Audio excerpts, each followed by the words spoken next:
আমি তো মাননীয় সুব্রত বক্সীর সাথে কথা বলে কথা বলিনি। আমি প্রথম দিনই বলেছিলাম ভিডিওটা কুণাল ঘোষের হাতে পড়ে না পড়ে সুব্রত ঘোষের হাতে পড়লে তিনি এটাকে জাস্ট ছুঁড়ে ফেলে দিতেন। আমি সুব্রত বক্সীর সাথে কথা বলে এটা বলিনি, এবং তারপর থেকে আজ অব্দি আমি সুব্রত বক্সীর সাথে কথা বলিনি। বলতেই পারি, কিন্তু বলিনি কখনো। কারণ আমি তো 47 বছরের আমার রাজনৈতিক জীবন।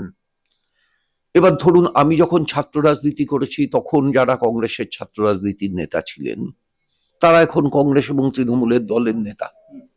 আমি যখন যুব রাজনীতি করেছি তখন যারা বিভিন্ন সংগঠনের যুব রাজনীতি ছিলেন সেই সব রাজনৈতিক দলের নেতা। সুতরাং খুব স্বাভাবিকভাবেই তাদের সঙ্গে একটা রাজনৈতিক পরিচয় আমার প্রায় 40 বছরের বেশিরভাগের সঙ্গে, আজকে যারা বিভিন্ন দলগুলোর নেতৃত্ব করছেন।